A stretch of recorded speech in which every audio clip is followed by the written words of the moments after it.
You walk into a Target. You're just there for paper towels and toothpaste. But something happens. You're not just in a store. You're in a vibe. There's a clean, upbeat pop song playing. Something you vaguely recognize from the radio. The aisles are wide, the lighting is bright, and you start to feel good. You wander into the electronics section, then the home goods. You don't need a new throw pillow, but this one is just so cheerful. 45 minutes later, you're at the checkout with a cart full of things you never intended to buy, and that catchy chorus is still looping in your head. You leave slightly dazed, wondering, what just happened? What just happened is a multi-billion-dollar science. And that song wasn't random. It was a precisely chosen tool, a form of psychological architecture designed to do exactly what it just did. Lower your guard, elevate your mood, and gently nudge your hand toward your wallet. This isn't a conspiracy theory. It's one of the most powerful and under-discussed forces in American retail, audio branding. And in this video, I'm going to pull back the curtain. We are going to dissect how America's biggest companies, from fast food giants to luxury car brands, use the hidden language of upbeat music to influence what you buy, how long you stay, and even how you feel about their products. This isn't just trivia for your next cocktail party. Understanding this is a superpower. It will fundamentally change the way you walk through a shopping mall or a grocery store. You'll learn to recognize the subtle cues and psychological triggers that are constantly being aimed at you. You'll be able to spot the techniques, resist the manipulation, and ultimately make conscious decisions instead of emotional ones. You'll see the matrix. So, how does it work? Why is a simple pop song so effective? It's because music doesn't knock on the front door of your brain. It slips in through the back. Your rational, decision-making brain, the part that makes pro-con lists and worries about your budget, is located in the prefrontal cortex. It's like the CEO of your mind sitting in a corner office analyzing data. But music is processed primarily in the limbic system. This is the ancient primal part of your brain.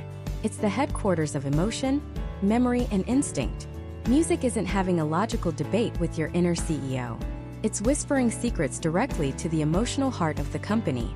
When a store plays the right song, it's bypassing your logic and starting a conversation with your feelings. And in the world of consumerism, feelings almost always win. Let's start with the most basic tool in the arsenal, tempo. The speed of the music. For decades, retailers have been obsessed with the landmark 1982 study. In it, researchers played different music in a supermarket. On days with slow-tempo music, the store's sales were a staggering 38% higher than on days with fast-tempo music. Why? The reason is deceptively simple. The slow music made people move more slowly. Their walking pace subconsciously matched the beat. They spent more time in the aisles, saw more products, and as a result bought more products. It's a direct correlation. Slower pace, more browsing, bigger receipts. So, you might think every store should just play slow, calming music, right? Well, that's where it gets interesting. Walk into a McDonald's or a Taco Bell during the lunch rush. You won't hear a slow ballad. You'll hear high-energy, fast-paced pop music. They're not trying to get you to linger. They're doing the exact opposite. Their business model is based on volume and turnover. They want you in and out as fast as possible to make room for the next customer. The fast music creates a sense of urgency. It makes you eat faster, clean up faster, and leave faster, all without a single sign telling you to hurry up. The music is the sign. Now think about a store like H&M or Zara on a Saturday afternoon. It's packed. The music is loud, it's fast. It's what you'd hear in a club. This isn't an accident. This environment is designed to encourage impulse buys. The high-energy music, combined with the crowd, creates a state of psychological arousal. You're excited. You're energized. You're not in a state of mind for careful, deliberate consideration. You're in a state of, ooh, I love that. I have to have it. The music fuels a sense of urgency, a feeling of grab it before it's gone. You're less likely to check the price tag, less likely to question if you really need it. The music is creating an emotional whirlwind, and your rational brain can barely get a word in edgewise. But it's not just the speed of the song, it's the song itself.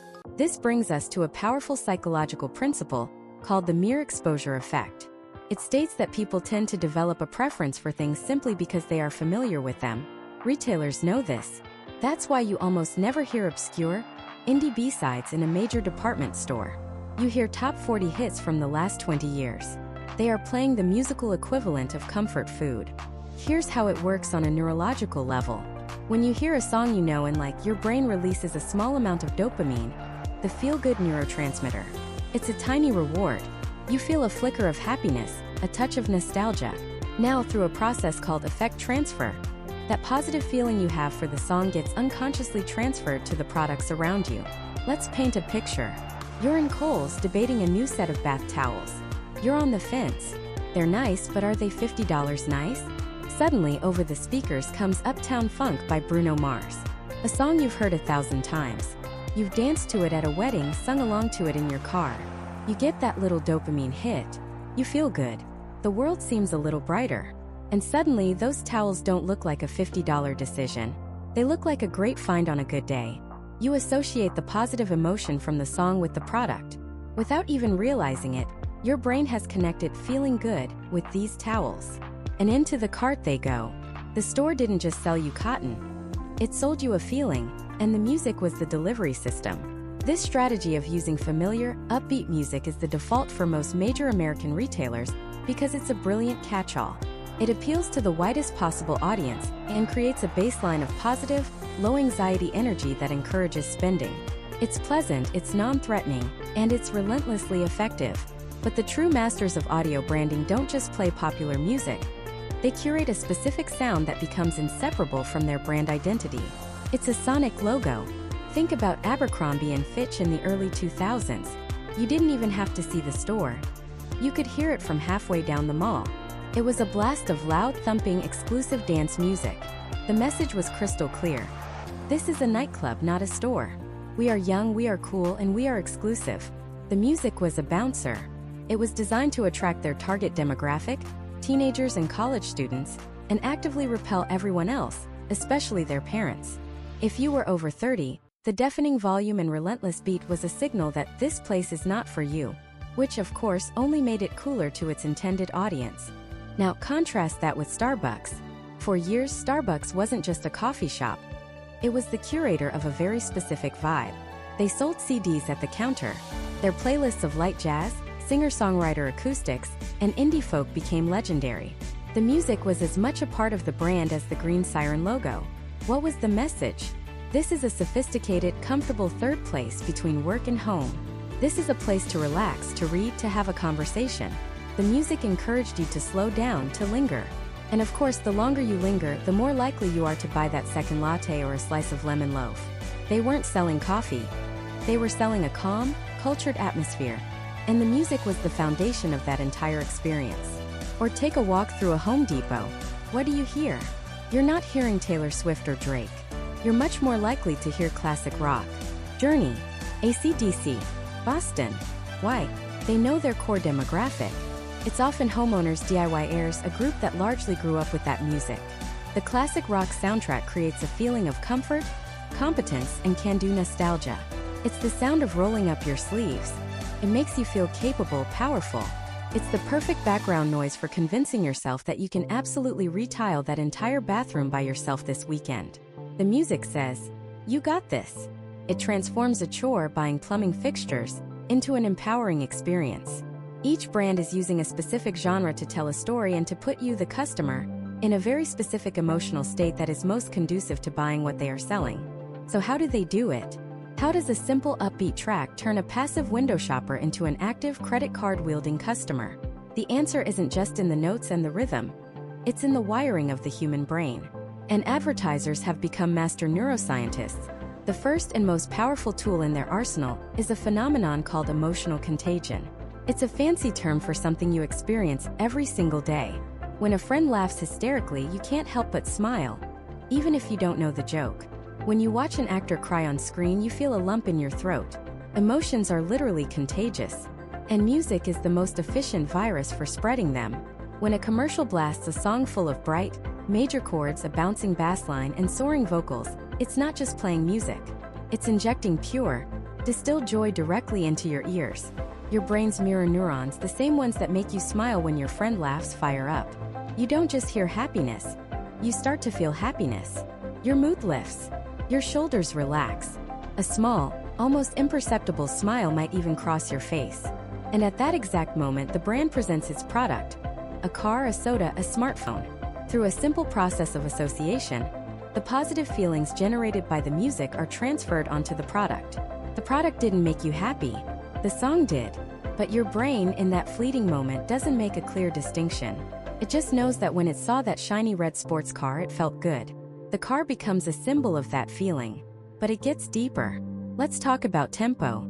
The speed of music, measured in beats per minute or BPM, has a direct physical effect on your body. It's a principle called entrainment.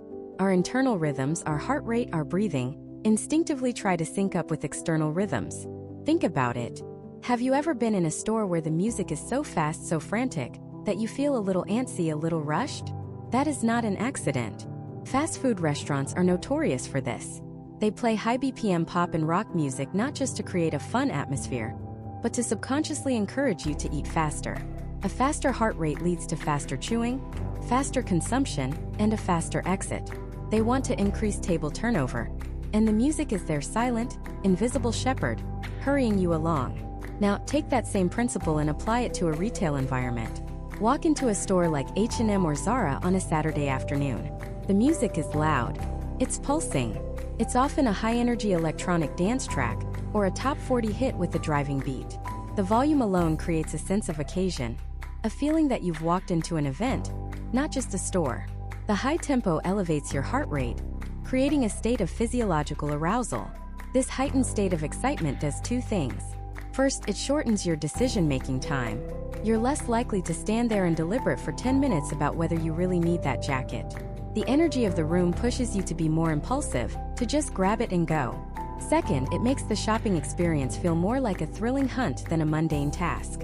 It's an adventure. The music is the soundtrack to your treasure seeking, and every item you put in your basket is a victory. The brand isn't selling you clothes. It's selling you the exhilaration of the chase. This conditioning is so powerful that brands will pay millions to license a single well-known upbeat song for a 30-second ad. Why not just create a generic royalty-free jingle? Because they aren't just buying a song. They're buying a pre-packaged bundle of memories and emotions that you, the audience, have already attached to that track. Think of the classic iPod commercials from the 2000s. They used catchy, upbeat indie rock songs from artists like the Ting Tings or Feist. When you heard 1234 by Feist, you already associated it with a certain quirky, joyful, creative energy. Apple simply hitched a ride on that existing emotion. They took all your positive feelings for that song, and with the clever visual of a dancing silhouette, permanently linked them to their little white box. From that point on, whenever you heard that song on the radio, you thought of an iPod. And whenever you saw an iPod, you felt that same indie cool creative joy. They didn't have to build the emotion from scratch, they just had to borrow it. It's emotional arbitrage. This is a form of classical conditioning, just like Pavlov and his dogs. Pavlov rang a bell, then presented food, and soon the dogs would salivate at the sound of the bell alone. Marketers play an upbeat, beloved song, then present a product, and soon the consumer feels a sense of happiness and excitement at the sight of the product alone. The song is the bell. The positive emotion is the salivation. The product is the food. It's a primal, powerful formula that works beneath the level of conscious thought. You don't decide to feel good about a brand of insurance or a type of yogurt. The music decides for you, linking the product to a positive emotional response before your rational mind even has a chance to object. And then there's the final, crucial ingredient: repetition. The mere exposure effect is one of the most robust findings in social psychology. Simply put, we tend to develop a preference for things merely because we are familiar with them. The more you're exposed to something, whether it's a person's face, a symbol, or a melody, the more you like it. This is the brute force genius behind the advertising earworm. A brand will take a simple, catchy, upbeat tune and play it over and over and over again across television, radio, and online ads. First, you might find it annoying. But after the 10th, 20th, or 50th time you've heard it, something changes. The melody becomes familiar. It becomes predictable. Your brain loves predictability because it requires less effort to process. That familiarity then morphs into a kind of subconscious liking. You don't think you like the jingle for the local car dealership, but it's lodged in your brain. And when it comes time to buy a car, that dealership's name will pop into your head first, wrapped in a feeling of comfortable, effortless familiarity. So you have this incredibly potent cocktail. You have emotional contagion making you feel the joy in the music. You have tempo physically increasing your arousal and urgency. You have classical conditioning linking those positive feelings directly to a product. And you have the mere exposure effect. using relentless repetition to hammer that association into your memory until it feels like your own idea. It's a full-spectrum assault on your senses and your subconscious. It's a system designed to make you feel, not think. Because when you're feeling good, when your heart is beating a little faster, when the world feels bright and optimistic because of the song in the air, you are far more likely to say yes. You're not just buying a product, you're buying a piece of the happiness the music made you feel. But what's truly fascinating and maybe a little unsettling is that the type of upbeat music, whether it's indie pop, electronic dance, or classic rock, is chosen with surgical precision to target a very specific demographic and a very specific part of your identity. Think about the last car commercial you saw. Was it for a sensible, family-friendly SUV, maybe a Subaru or a Honda? And was the music some whimsical, folksy indie pop song? You know the one. It's got a ukulele, some hand claps, and a chorus of people singing "Whoa" in perfect, carefree harmony. Now think about an ad for a new piece of tech like a sleek smartphone or a gaming laptop. The music was probably a driving electronic track, right? A pulsing beat, swelling synthesizers, a dramatic build-up that makes you feel like you're about to launch into cyberspace. And what about a commercial for a heavy-duty pickup truck, like a Ford F-150 or a Chevy Silverado?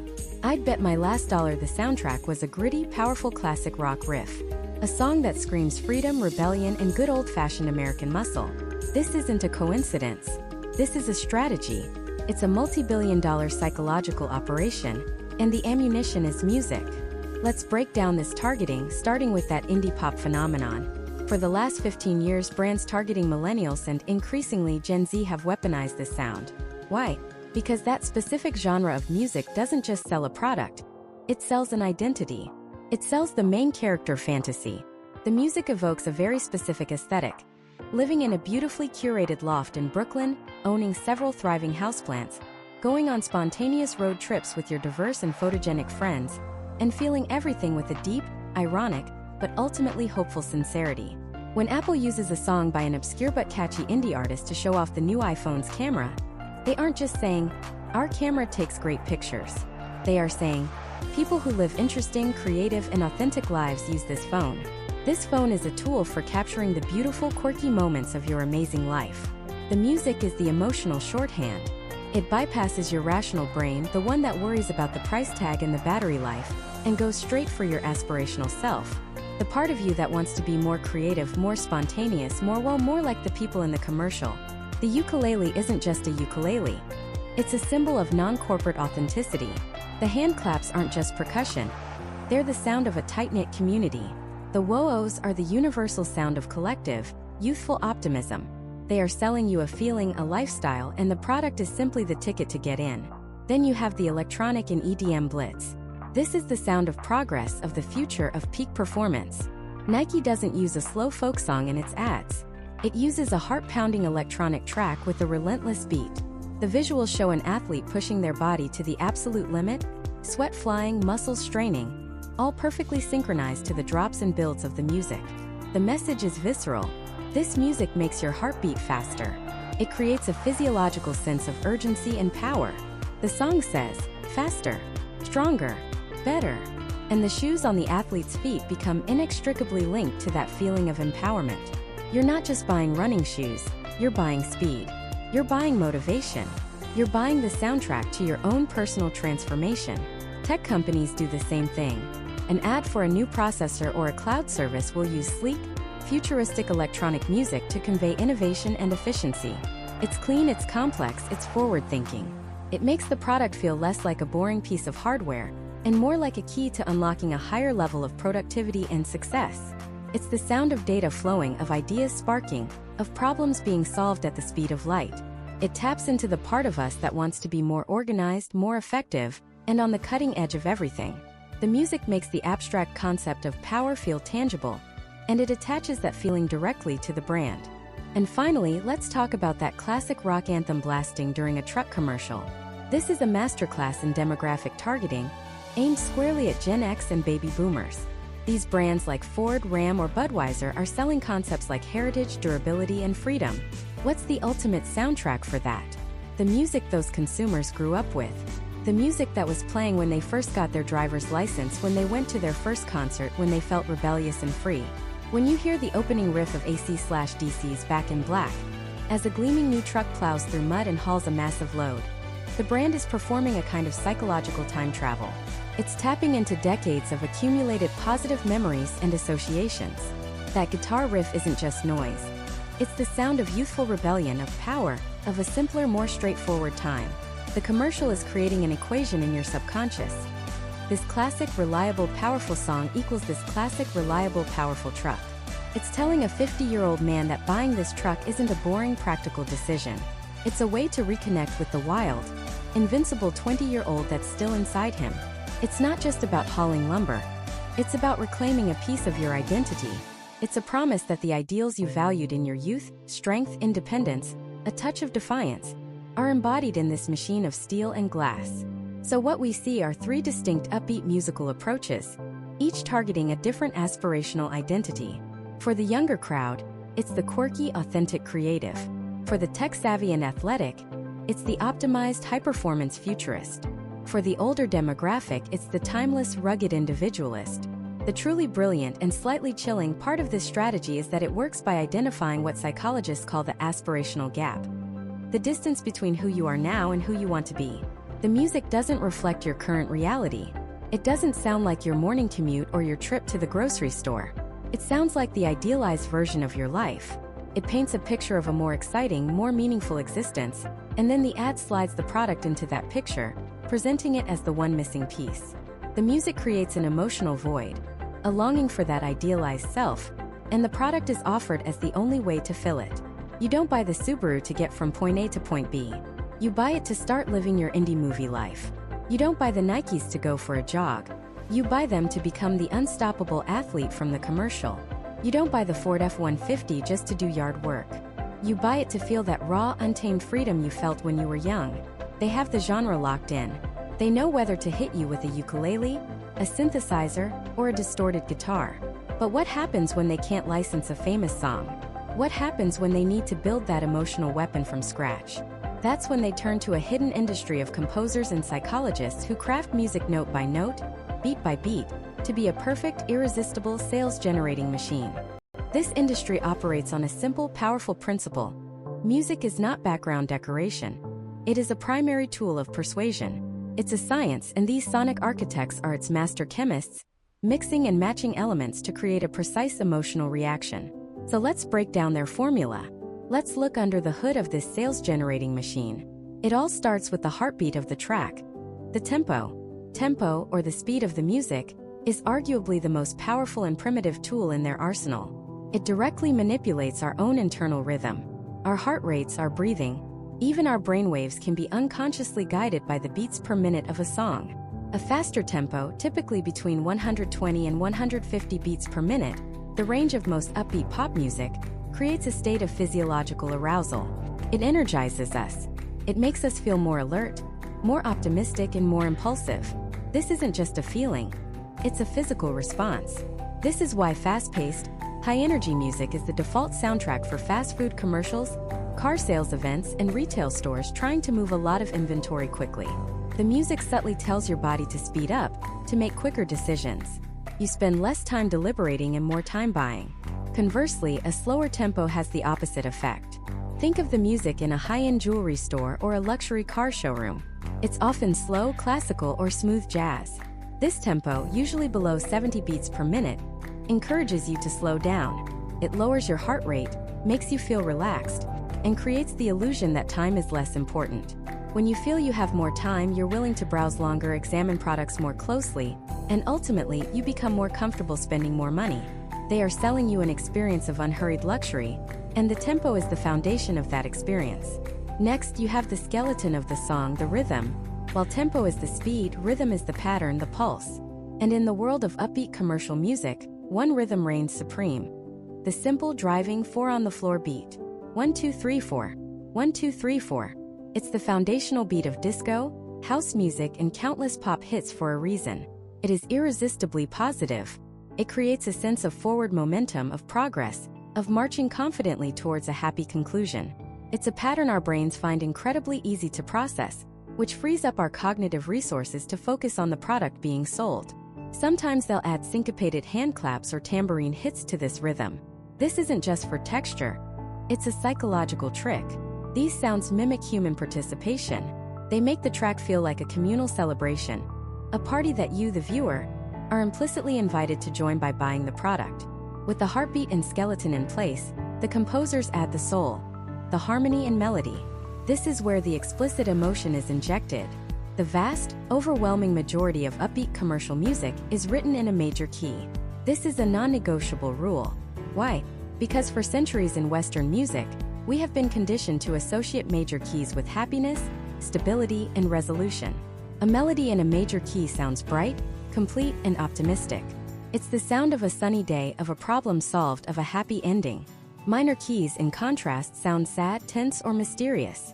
They are reserved for dramatic movie trailers, pharmaceutical ads about serious conditions, or public service announcements. But for selling soda, smartphones, or family vacations, it's major key or nothing. The melody itself is almost always simple, singable, and ascending. A rising melody, one that goes up in pitch, is psychologically linked with uplift, hope, and rising spirits. It's a musical ramp leading your emotions directly to a positive brand association.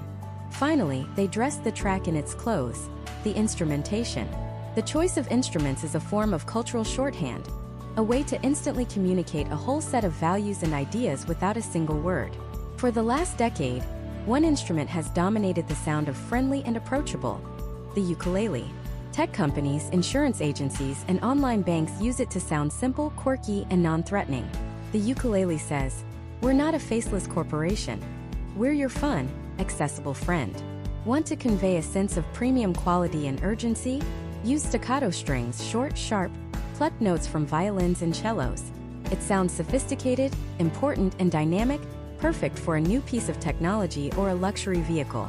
Need to evoke nostalgia, sincerity, and family values? Start with a simple, clean piano melody. The piano is the sound of the home, of lessons, of heartfelt moments. It feels authentic and trustworthy. So let's put it all together. Imagine a brief lands on a composer's desk. It's for a new brand of organic juice for kids. The target demographic is millennial parents. The desired feeling is healthy, happy, natural, and fun. The sonic architect gets to work. Tempo? Upbeat, around 130 beats per minute, to match the energy of a playful child. Rhythm? A simple 4-on-the-floor beat, but instead of a heavy kick drum, they'll use a softer, organic sound, maybe a stomp on a wooden floor, plus some hand claps to feel communal and homemade. Harmony and melody? A bright G major key with a simple, ascending melody that's easy for a child to hum. Instrumentation? It has to start with a ukulele or an acoustic guitar to signal natural and simple. They'll add a glockenspiel or a whistle for a touch of childlike whimsy. No aggressive synths, no dramatic strings. Every single choice is deliberate. The final piece of music isn't just a catchy tune. It's a 30-second narrative, a carefully constructed argument that this juice is the sound of a happy, healthy childhood. The music does more selling than the images on screen. This process creates something incredibly potent: the earworm. An earworm is a piece of music that gets stuck in your head, and it's the holy grail for advertisers. They are engineered for this purpose. The combination of a simple, repetitive melody, a predictable rhythm, and a slightly unusual rhythmic or melodic twist creates a cognitive itch that our brain tries to scratch by replaying the tune. It's a mental loop, and it's brilliant marketing, because that earworm doesn't just stay in your head while you watch the commercial. It follows you. It pops into your mind when you're driving, when you're working, and most importantly, when you're walking down the aisle at the grocery store. You see the product on the shelf, the jingle plays in your head, and the positive emotions engineered into that music come flooding back. The brand is no longer just a box on a shelf. It's a feeling.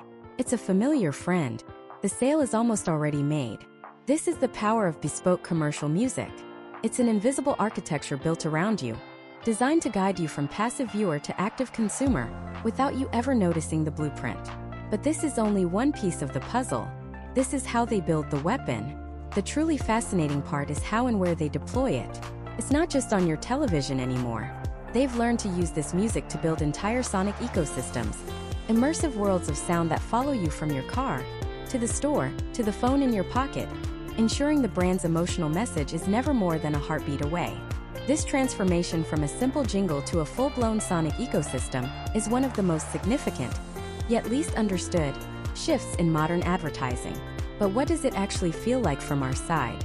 How does a brand's chosen melody move from being a catchy tune in a commercial to an inescapable, almost subconscious part of our daily lives? The answer lies in a fascinating psychological principle known as the mere exposure effect. In the 1960s, a psychologist named Robert Zajonc conducted a series of elegant experiments. He showed participants a series of abstract shapes, foreign characters, and unfamiliar faces. Some images were shown only once, others multiple times. Later, when asked which ones they preferred, participants consistently chose the images they had seen most often, even if they couldn't consciously recall having seen them before. The conclusion was groundbreaking. Familiarity, in and of itself, breeds affection. We are hardwired to prefer the things we recognize. Think about a song you hear on the radio. The first time you might not even notice it. The fifth time you might find it annoying. But by the 20th time you find yourself humming the chorus in the shower. You haven't decided to like it. Your brain has made the decision for you through sheer repetition.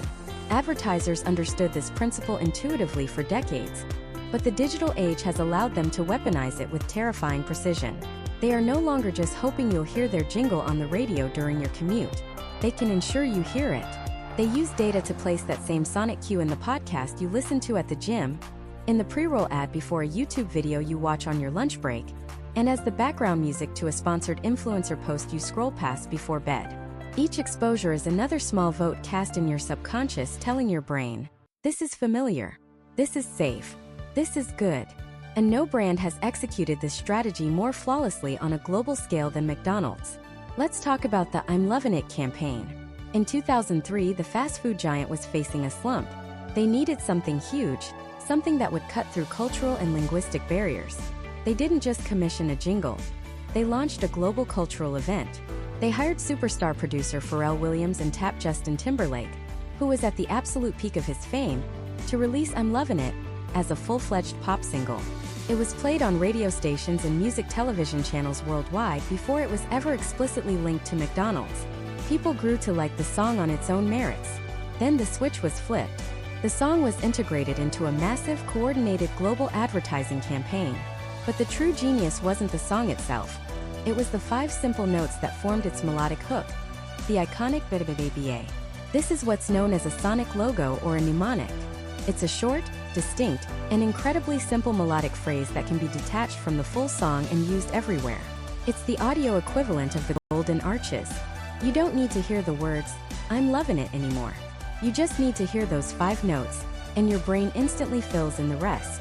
It conjures up the brand, the logo, maybe even the scent of fries. That 5-note sequence is a masterclass in cognitive engineering. It's simple enough to be remembered by anyone, regardless of age or musical ability.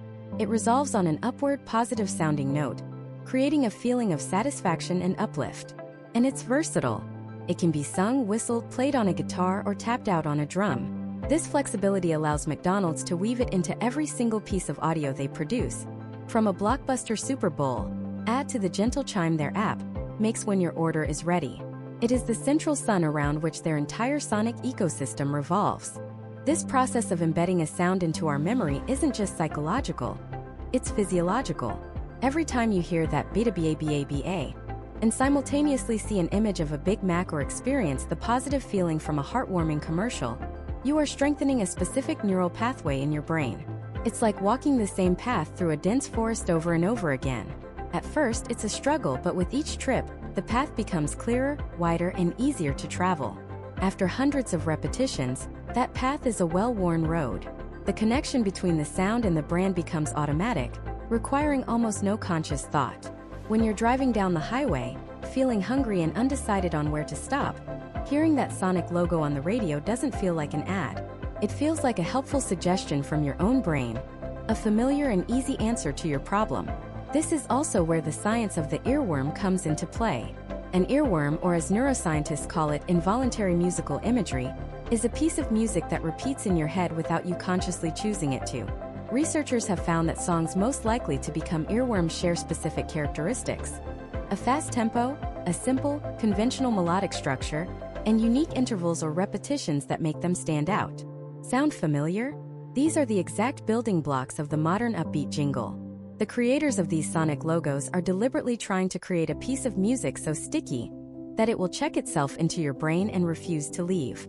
They want their brand's melody to be the one that pops into your head while you're stocking shelves or waiting in line at the DMV.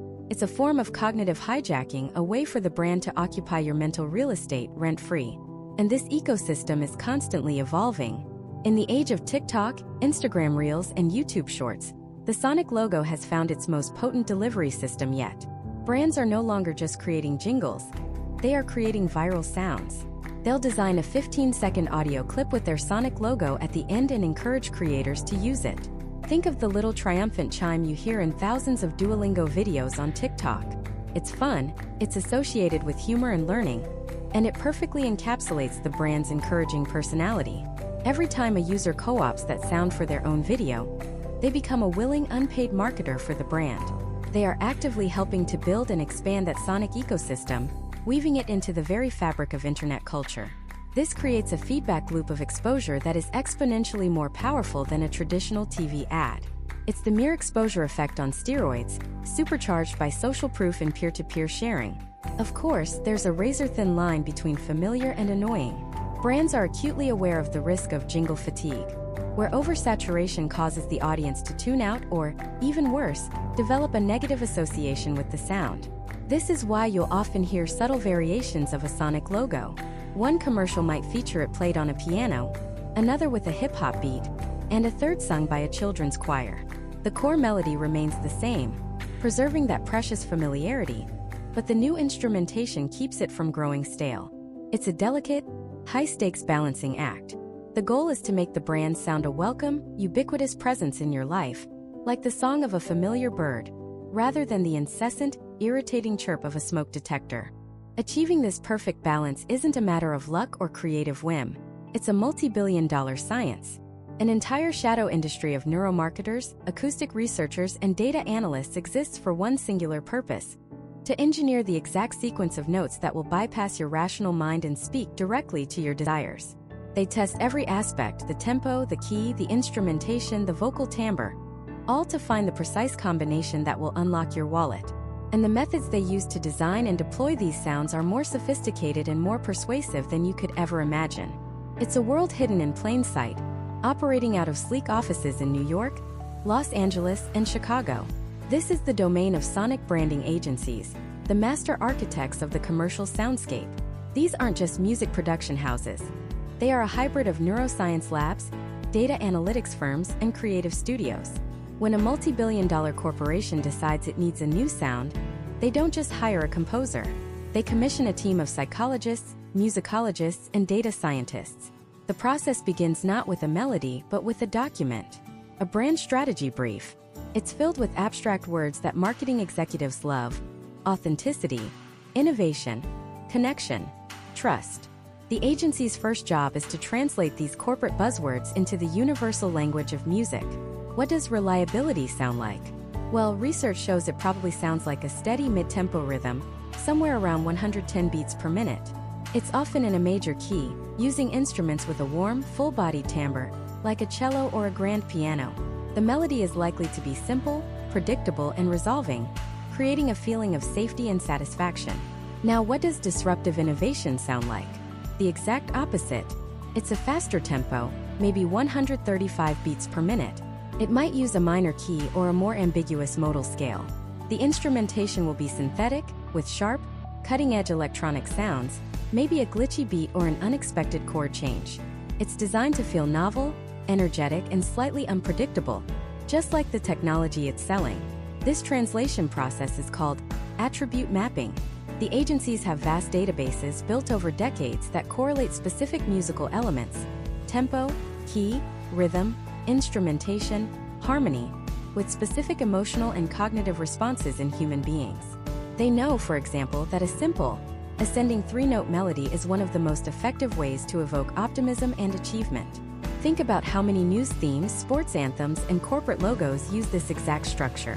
It's a musical cheat code for positivity, but they don't just rely on existing data. This is where it gets deeply scientific.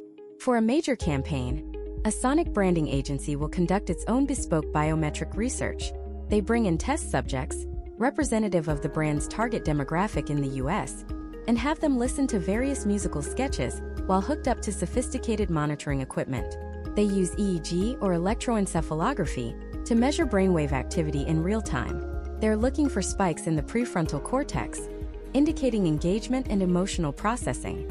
They use galvanic skin response sensors, which measure minute changes in sweat on the skin, to track emotional arousal. A sudden spike might mean a piece of music is exciting or surprising. A slow, steady increase could indicate growing emotional investment. They use facial coding software, where an AI analyzes micro-expressions, the tiny, involuntary muscle movements in a person's face, to determine their true, unfiltered emotional reaction. Did that chord change elicit a flicker of joy? Or a subtle sneer of confusion? The camera sees what the conscious mind might not even register. They even use eye tracking to see where a person's attention goes on a screen when a particular sound is played. Does the whoosh sound effect draw their eye to the logo? Does the upbeat jingle make them focus on the smiling faces in the ad? Let's imagine a hypothetical project for a new brand of sparkling water called Aura. The brand brief says Aura needs to feel naturally energetic, uplifting, and crisp. The sonic branding team gets to work.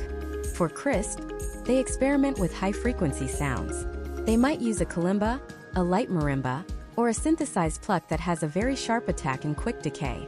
They might even subtly weave in the actual sound of carbonation, a high-fidelity recording of bubbles fizzing, processed to sound almost like a percussion instrument. For naturally energetic, they'll avoid aggressive electronic drums.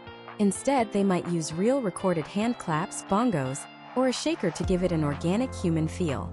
The tempo will be locked in around 125 beats per minute, the pace of a brisk walk, fast enough to feel energizing but not frantic or anxiety-inducing. For uplifting, the melody will be key. It will be in a bright major key like G major. It will likely feature an ascending pattern, a melody that literally lifts up. The lead instrument might be a clean electric guitar with a touch of reverb, or perhaps a breathy flute-like synth, sounds that are associated with lightness and air. They create 3 different versions. Version A is ukulele-driven and folksy. Version B is more electronic and synth-pop. Version C is a blend, with organic percussion and a synthesized melody. Now the testing begins. Focus groups listen.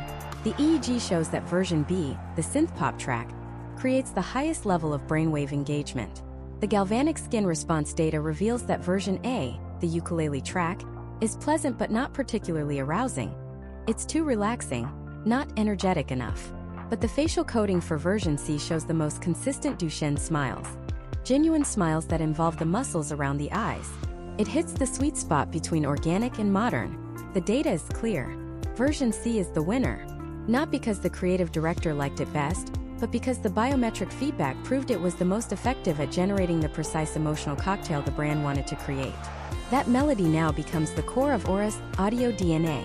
This isn't just about one 30-second TV spot. It's about building an entire sonic ecosystem. The full melody is the anthem, used in the main commercial. A 2-second version of the melody's final notes becomes the sonic logo, or mnemonic, that plays at the end of every ad, right as the brand's visual logo appears on screen. Think of the bida-ba of McDonald's or the 5-note chime of Intel. These are sonic logos meticulously engineered to be simple, memorable, and unique. But it goes deeper. The Aura sound will be adapted for every single brand touchpoint. A stripped-down, gentle piano version might play when you're on hold with their customer service line, designed to be calming. An extended, more percussive mix will be licensed for use in fitness influencers' social media posts. The sound the brand's app makes when you complete a purchase will be a single, satisfying note from the core melody, played on that same crisp kalimba. Every sound you ever hear from Aura is related, part of the same musical family, constantly reinforcing the brand's identity on a subconscious level. This level of scientific and creative rigor costs a fortune. Developing a full sonic identity for a major American brand can cost anywhere from $200,000 to over $2 million. Companies are willing to pay because they know the return on investment is staggering. A successful sonic identity doesn't just make an ad more memorable. It builds brand equity over years, even decades. It becomes an auditory shortcut directly to the emotional center of your brain, triggering all the associated feelings about the brand without you ever thinking about it. They have engineered the perfect sound backed by hard data to make you feel a certain way. They've built the perfect auditory weapon. Now they just have to choose the battlefield. And the first one on their list is the place where you make dozens of subconscious decisions every single week, the American supermarket. Think about the last time you walked into a major grocery store. What did you notice? The blast of cold air, the glare of the fluorescent lights, the sheer, overwhelming wall of color and choice. 1,000 brands screaming for your attention. Feels like chaos. A loud, bustling, unpredictable environment where you, the savvy consumer, navigate the aisles on a mission. But it's not chaos. It's a theater. Every single element, from the height of the shelves to the specific angle of the bananas, is meticulously designed. And providing the soundtrack for this entire performance is the music. It's so ubiquitous, so seemingly harmless, that most of us don't even consciously register it. And that is precisely the point. That's its power. The foundational research in this field, the one that blew the doors open for marketers, was a study done back in 1982 by a researcher named Ronald Milliman. The experiment was brilliantly simple. He played different types of music in a supermarket and watched what happened. On days with slow, low-tempo music, the kind you might hear in a quiet lounge, shoppers moved more slowly. They took their time. And because they spent more time in the store, they noticed more things and they bought more things. Sales shot up by a staggering 38%. When he switched to fast, high-tempo music, the opposite happened. People moved through the aisles like they were trying to catch a train. Their pace quickened and their sales volume dropped. The conclusion seemed obvious. Slow music equals more money. For decades, this was the golden rule.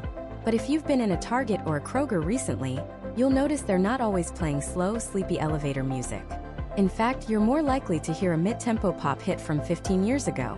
Something by The Killers or Katy Perry. Something upbeat. So what happened? Did they forget the research?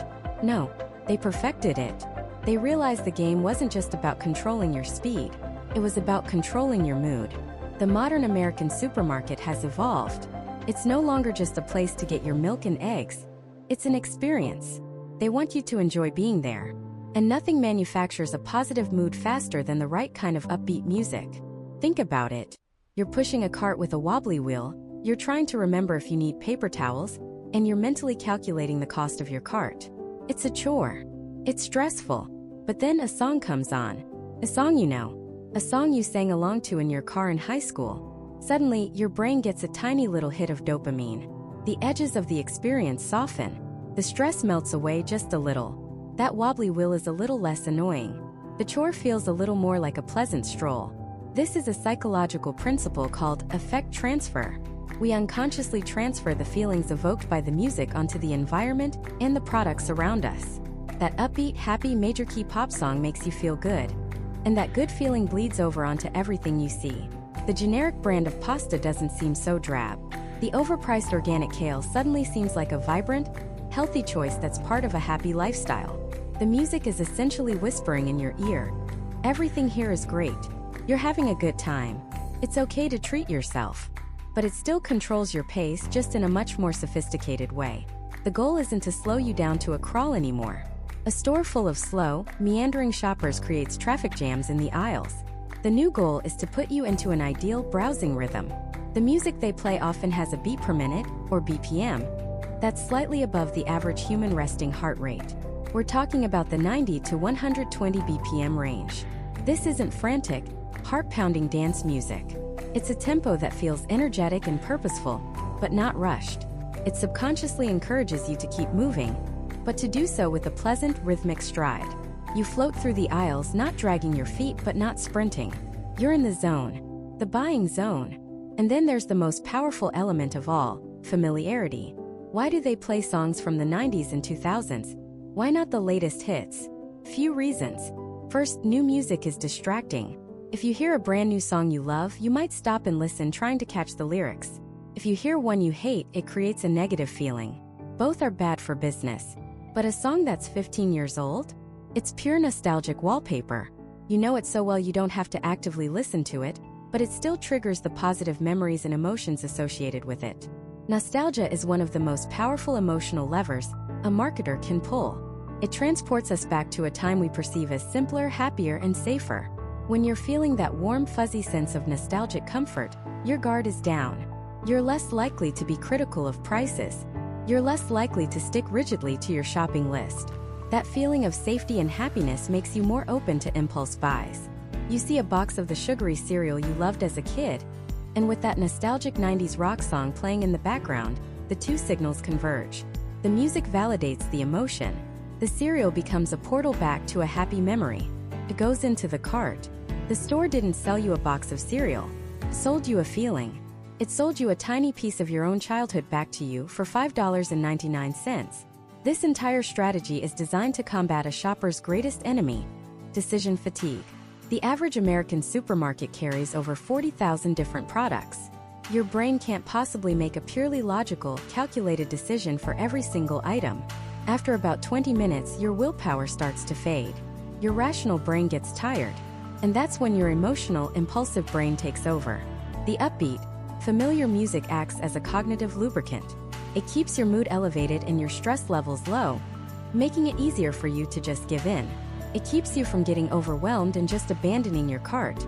It's the difference between thinking, you know what, this is too much, I'm just going to get the essentials and leave, and thinking, ooh, I've never tried that flavor of ice cream before, why not?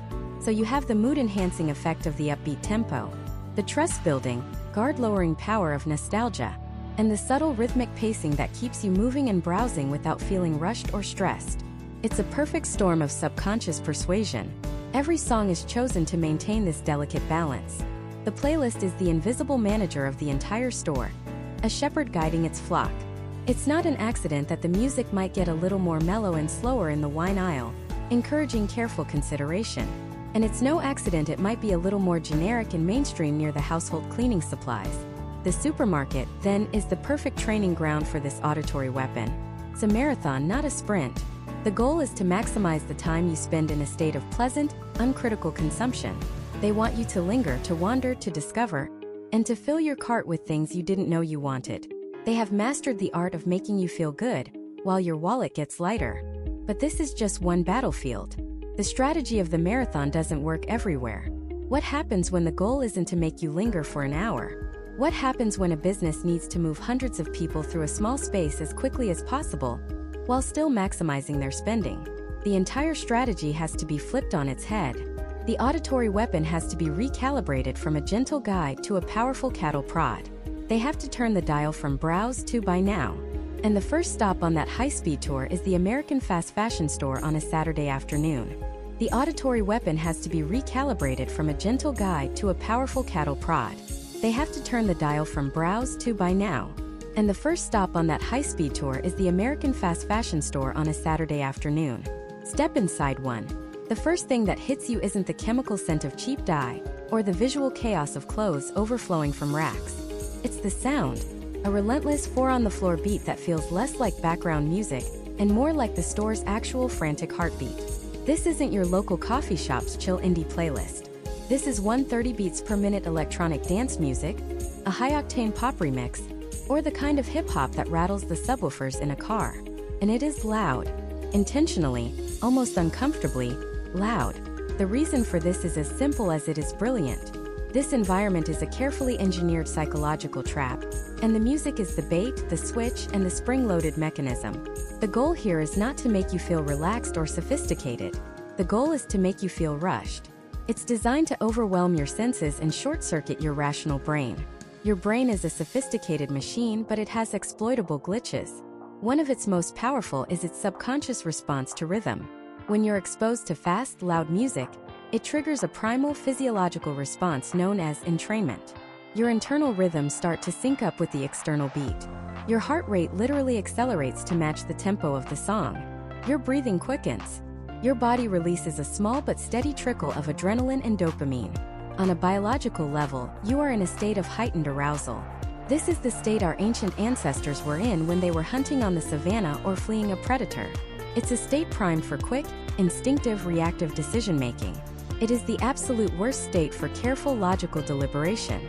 The part of your brain that's responsible for impulse control, for long-term planning, for asking, let me consider the cost per wear of this $7 top made of polyester.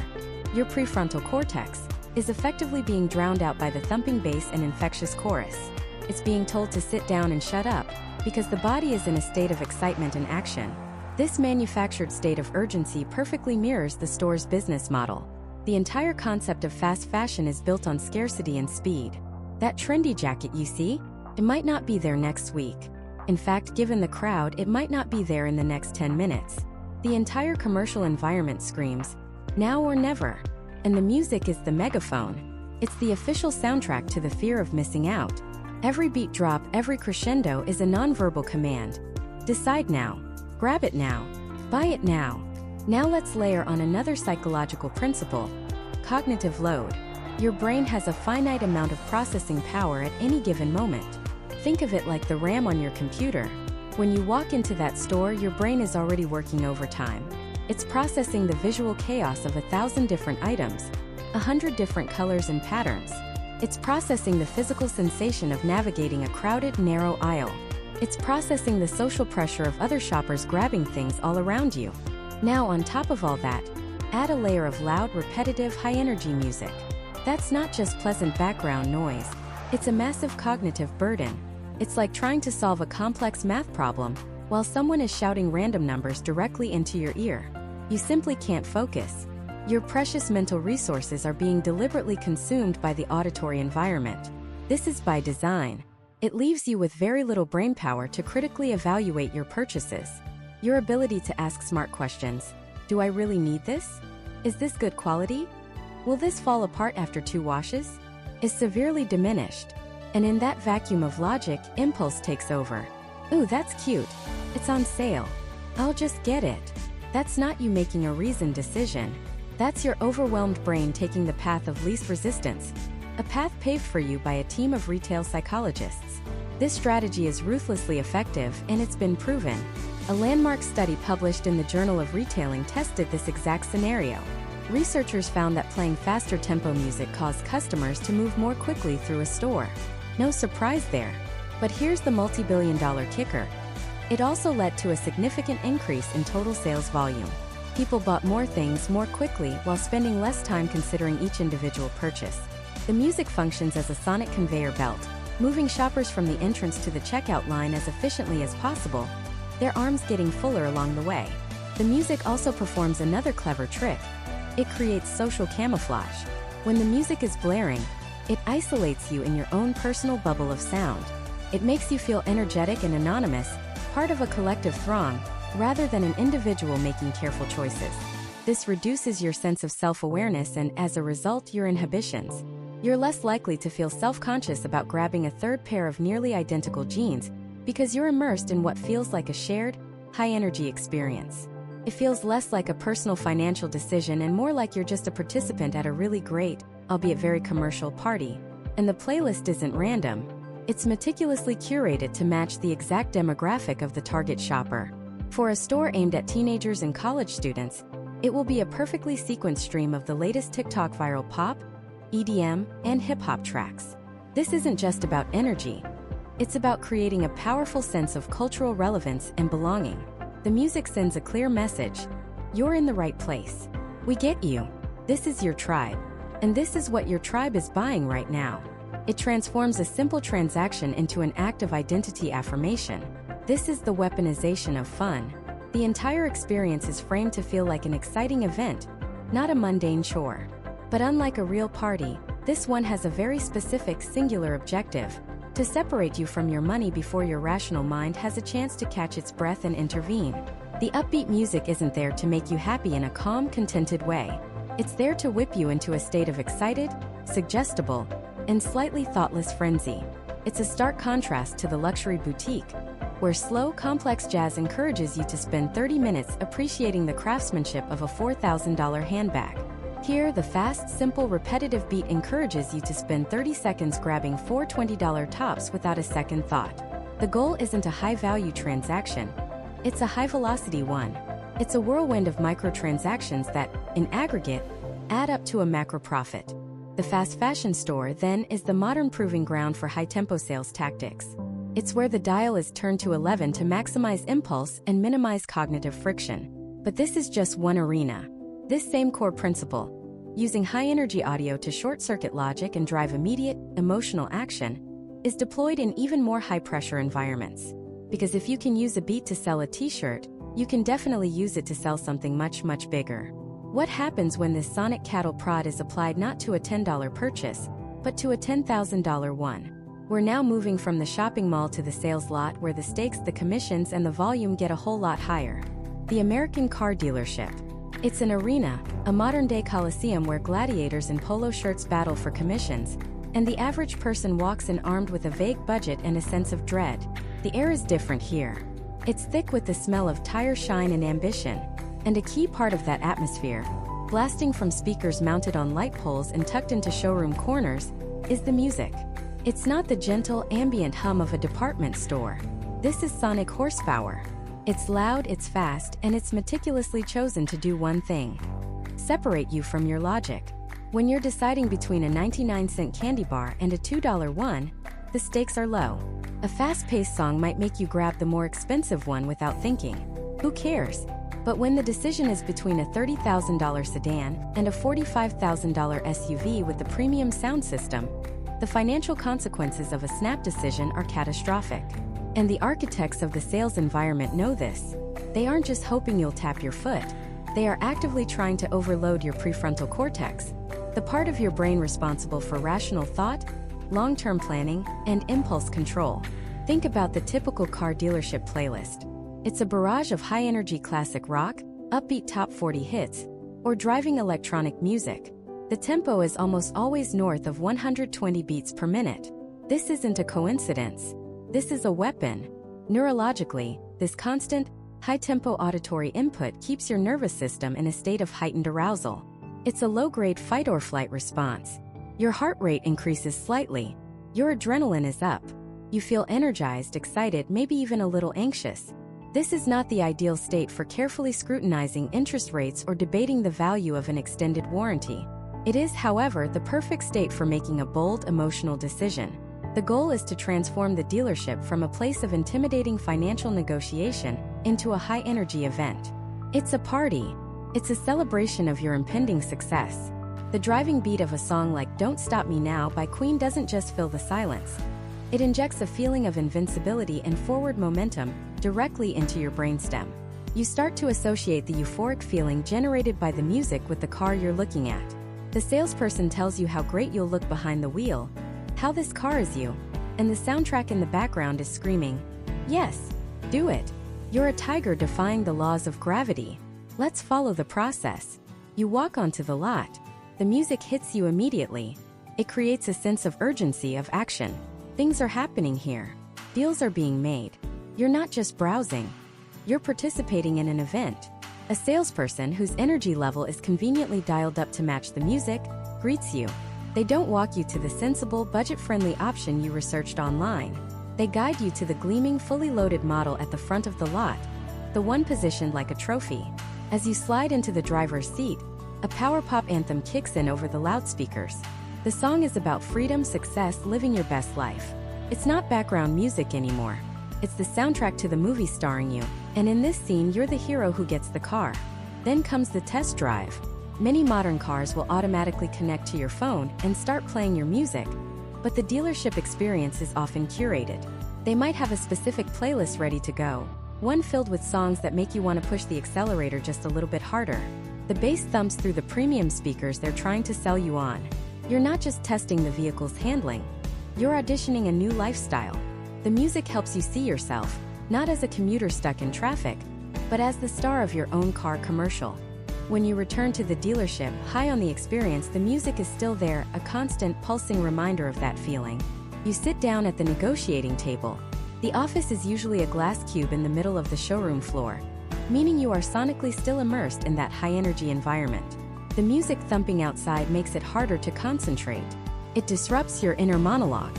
It makes the silences where you should be thinking feel awkward and tense. The salesperson leaves to talk to their manager, leaving you alone in that glass box, marinating in a soup of manufactured urgency. The pressure to just agree, to get the deal done and recapture that initial euphoric feeling, becomes immense. Your brain, fatigued by the constant sensory input, craves the dopamine hit of resolution. And so you sign. This strategy is so effective that it's migrated to nearly every other high-stakes market in the United States. Walk into a casino in Las Vegas. The environment is a masterclass in sensory overload. There are no clocks, no windows, just a labyrinth of flashing lights and the constant upbeat chiming of slot machines. all layered underneath a playlist of energetic, feel-good music. The music keeps you awake, optimistic, and masks the sound of losing, amplifying only the sounds of winning. It creates a fantasy world where the normal rules of time and financial prudence don't seem to apply. Consider the modern real estate open house. It used to be a quiet, sterile affair. Now, savvy real estate agents don't just bake cookies, they curate Spotify playlists. The music is often upbeat, trendy, and aspirational. Think indie pop or light electronic music. It's designed to make a potential buyer feel at home, to help them emotionally connect with the space. It's not just a house, it's the setting for future dinner parties, lazy Sunday mornings, and happy memories. The music fills the empty rooms with the ghost of a perfect life, making it much harder to notice the crack in the ceiling or the outdated plumbing. You're not just buying drywall and floorboards, you're buying the feeling the music evokes. Even high-end electronic stores use this principle. The flagship stores of tech giants feel more like nightclubs than retail outlets. The music is loud, modern, and bass-heavy. It conveys a sense of being on the cutting edge, of innovation and power. This sonic branding makes a $1,000 phone feel less like a utility and more like a status symbol, an essential piece of a cool, fast-paced identity. The environment tells you that this product isn't just a tool, it's a ticket into the future. But here's the crucial takeaway. This entire system, from the car lot to the casino floor, operates on the assumption that you are an unconscious participant. Its power lies in its subtlety, in its ability to bypass your rational mind and speak directly to your emotions. And the moment you become aware of it, the spell is broken. The most powerful tool you have as a consumer is consciousness. When you walk into a dealership and the music feels like a sensory assault, recognize it for what it is, a tactic. It's a tool designed to rush you, to excite you, and to cloud your judgment. If you feel your heart starting to race, if you feel an overwhelming and illogical urge to make a deal right now, stop. Take a breath. The simplest and most effective countermeasure is to simply remove yourself from the environment. Step outside. Go for a walk around the block. Let the silence and the fresh air clear your head. Let your prefrontal cortex reboot. You can even fight fire with fire. Put in your own headphones and play something calming. Play a slow, thoughtful piece of classical music or an ambient track. Take back control of your own auditory environment. You will be amazed at how your perspective shifts when you're analyzing financing options to the tune of a gentle piano sonata, instead of an 80s power ballad. You are reclaiming your cognitive space. We've seen how this works on a grand scale, influencing multi-$1,000 decisions that can shape our finances for years. We understand the psychology, the neurology, and the strategy. But this raises a final critical question. Who exactly is pulling the strings? This sophisticated system wasn't born from a car salesman's lucky guess. It's an industry, a science. So who are the modern-day Mozarts of manipulation, the composers and consultants who get paid millions to design the soundtracks that drive our economy? And as technology gets smarter, as personalization and AI become ubiquitous, what does the future of this sonic persuasion hold for us? The future is no longer a distant concept. In many ways, it's already here, humming in the background. The next frontier in commercial music isn't just about finding the perfect pre-made song. It's about creating the perfect song for a single person in a single moment. Welcome to the age of hyper-personalized, AI-driven sonic landscapes. Imagine walking into a department store. Your smartphone, with your permission of course, discreetly communicates with the store's internal network. In milliseconds, the system accesses anonymized data points, your general age demographic, your recent online shopping history, maybe even the playlist you listen to on your streaming service. Suddenly, the generic pop music playing over the speakers subtly crossfades. The beat slows down, the instrumentation shifts to an indie folk vibe reminiscent of your favorite coffee shop chill playlist. You don't consciously notice the change, but you feel it. The store feels more welcoming, you relax. You linger. You browse for 10 minutes longer than you planned. This isn't science fiction. This is the goal of dynamic, adaptive audio environments. Companies are already developing systems that use real-time data, from foot traffic and weather to inventory levels, to modulate the in-store soundtrack. If a new shipment of summer dresses arrives, the music might shift to something more breezy and light. If the data shows a surge of shoppers from a specific demographic on a Saturday afternoon, the playlist can instantly pivot to match their likely preferences. But it goes even deeper. The true revolution is generative AI. We're moving beyond simply selecting music to algorithmically creating it. Think of an AI composer that can generate an infinite stream of unique, royalty-free music, tailored to a brand's specific emotional goals. A luxury car brand doesn't just want a classy song. It wants a track with a tempo of 70 beats per minute, in a minor key, using a string-heavy orchestration that has been A/B tested to evoke feelings of prestige and aspiration in males aged 45 to 60. An AI can produce that in seconds. It can create 1,000 variations, allowing a brand to test which specific chord progression leads to the most clicks on a Configure Your Vehicle button. This makes sophisticated sonic branding, once the exclusive domain of megacorporations with multi-million-dollar budgets, accessible to almost anyone. A small e-commerce website can now have a unique, brand-aligned background track generated for its landing page, optimized to reduce bounce rates and encourage visitors to click Add to Cart. The Upbeat jingle is no longer a static, one-size-fits-all product. It's a living, breathing piece of code, constantly adapting to be as persuasive as possible. This brings us to the unavoidable and frankly uncomfortable ethical crossroads. Is this innovation, or is it a new, more insidious form of manipulation? Proponents argue this is simply the next evolution of customer service. They say it's about removing friction and creating a more pleasant, seamless, and personalized experience. If you enjoy a certain type of music, why wouldn't you want to hear it while you shop? It's no different, they claim, than a friendly salesperson who remembers your name and your favorite brand of shirt. It's about making you feel understood and catered to. The environment becomes an extension of your own preferences, creating a sense of comfort and belonging that fosters brand loyalty. In this view, the technology is just a tool for better hospitality. But the other side of that argument is far more chilling. This isn't just about making us feel comfortable. It's about using our own psychological and emotional data against us, without our full, conscious consent. Upbeat music makes us happy and impulsive. Slower music makes us take our time and spend more. We know this. But what happens when that music is tailored to your specific, individual emotional triggers? What if the system knows you're more likely to make a comfort purchase when you listen to nostalgic 90s rock? What if a fitness app's background music is dynamically generated to match your biometric data, pushing you to that point of exhaustion where you're more likely to subscribe to the premium version? The line between enhancing an experience and exploiting a vulnerability becomes dangerously blurred. Unlike a visual ad, which we can choose to look away from, sound is pervasive. It seeps into our subconscious, influencing our mood and decisions in ways we are not equipped to recognize, let alone resist. When the persuasion is invisible, where is the choice? We are entering an era of the sonic cocoon. From the moment your smart speaker wakes you up with a playlist optimized for productivity, to the algorithmically generated focus music at your office, to the dynamically adjusted soundtrack in the grocery store, and finally, to the calming ambient tones your smart home plays to help you sleep, our entire day could be scored by an AI. A soundtrack for our lives, designed not for our artistic enrichment, but for our commercial and behavioral optimization.